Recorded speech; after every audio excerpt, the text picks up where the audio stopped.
আসসালামু আলাইকুম dear viewers. আজ আমি আরেকটি ক্লাস করব। এই ক্লাসটি হলো স্কার্সলি এবং দেন। এই স্কার্সলি দেন প্রয়োগ করে কিভাবে আমরা অসংখ্য বাক্য তৈরি করতে পারি। প্রথমে আমরা জেনে নিই এই স্কার্সলি দেন শব্দের অর্থটা কি। স্কার্সলি দেন শব্দটার অর্থ হচ্ছে কোনো কিছু করতে না করতেই কোনো কিছু করে, কোনো কিছু করতে না করতেই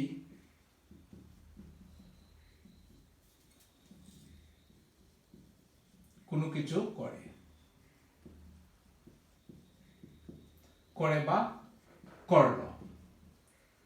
তাহলে আমরা জানলাম স্কার্সলি দেন শব্দটা একটা অর্থ হলো কোনো কিছু করতে না করতেই কোনো কিছু করে বা করলো। আরেকটা অর্থ আছে কোনো কিছু হতে না হতেই অন্য কিছু হয়। কোনো কিছু হতে না হতেই কোনো কিছু হতে না হতেই অন্য কিছু হয়, অন্য কিছু হয়। তাহলে আমরা জানলাম স্কার্সলি দেন শব্দের অর্থ হচ্ছে কোনো কিছু করতে না করতেই কোনো কিছু করে বা করলো, অথবা কোনো কিছু হতে না হতেই অন্য কিছু হয়। এখন আমরা এগুলো কিভাবে বাক্যতে প্রয়োগ করব। আমি প্রথমে একটি বাংলা বাক্য লিখব, তারপর ওই বাংলা বাক্যটাকে ইংরেজি এই স্কার্সলি এবং দেন প্রয়োগ করে ট্রান্সলেট করব, অনুবাদ করব। যেমন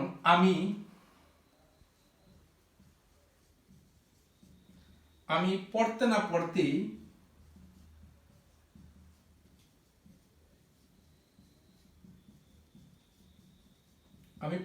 পড়তেই তুমি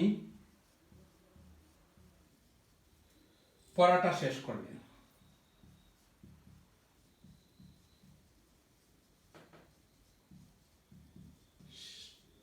আমি পড়তে না পড়তেই তুমি পড়াটা শেষ করলে। এখন আমরা এই বাক্যটাকে কিভাবে করব। যখনই এই যে পড়তে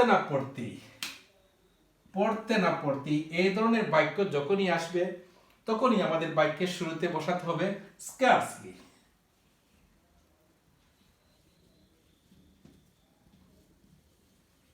প্রথমেই আমরা স্কার্সলি বসাবো। আমরা প্রথমেই স্কার্সলি, তারপর আমরা বসাবো হেড। তাহলে স্কার্সলি হেড, তারপর আমরা এখানে হচ্ছে সাবজেক্টটা সাবজেক্টটা হবে আই। তাহলে স্কার্সলি হেড আই, এখানে আমরা জানি পড়াটা ভার্ব। তাহলে স্কার্সলি হেড আই রিড। এই যে রিড সব সময় মনে রাখতে হবে, এখানে যখন হেড বসবে তখন অবশ্যই এই মূল ভার্বটা হবে ফার্স্ট পার্টিসিপল। তাহলে স্কার্সলি হেড আই রিড, তারপর আমরা বসাবো দেন।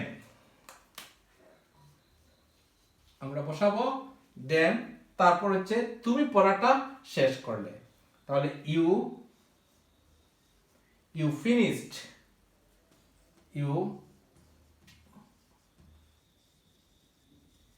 Finished the read. তাহলে আমরা জানলাম আমি পড়তে না পড়তেই তুমি পড়াটা শেষ করলে। Scarcely had I read, then you finished the read. আমি একটি বাক্যই দ্বারাই বুঝিয়ে দিয়েছি, আপনারা এর উপর নির্ভর করে প্র্যাকটিস করতে পারেন। এরপরে আরেকটা বাক্য আমি লিখব। এখন লেখাটা শেষ হতে না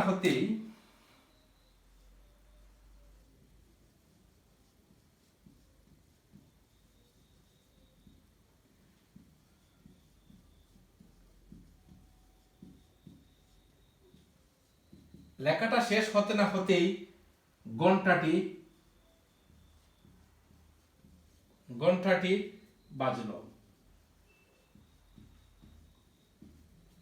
এখানে প্রথমে বাক্যটিতে ছিল সাবজেক্ট, এখানে কিন্তু অবজেক্টটাকে সাবজেক্ট, আসলে এই বাক্যটা একটু প্যাসিভ বয়েতে এসেছে।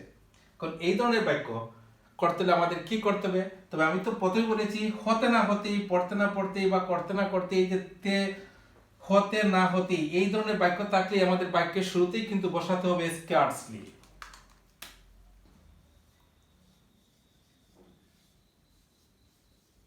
স্কার্সলি।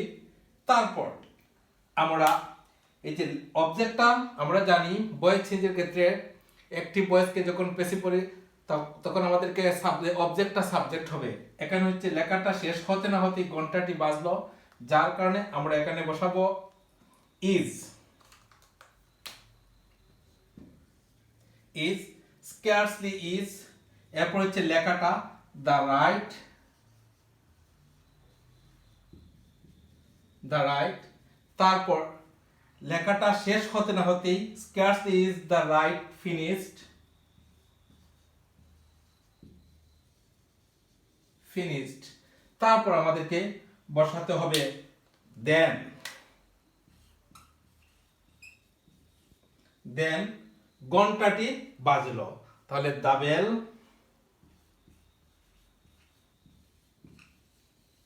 দ্য বেল আমরা জানি বাজলো। এরপরে যে অংশটা বসবে সেটি ফার্স্ট ইনডিফিনিটে, সেটি হবে ফার্স্ট ইনডিফিনিটে দ্য বেল র্যাং। তাহলে আমি scarcely is the right finished then the bell rang, the bell rang। এভাবেই আমরা যদি কোনো প্যাসিভ ভয়েসে বাক্য থাকে তাহলে আমাদেরকে ইজ আর এম বসাতে হবে, এই যে অবজেক্ট যে সাবজেক্টটা হবে তার উপর নির্ভর করে। এখানে লেখাটা দ্য রাইট, এই জন্যই আমরা ইজ বসিয়েছি। তাহলে scarcely is the right finished then the bell rang. এর উপর নির্ভর করে আপনারা বাক্য লিখতে পারেন, প্র্যাকটিস করতে পারেন। আজ এখানেই। ধন্যবাদ সবাইকে। আসসালামু আলাইকুম।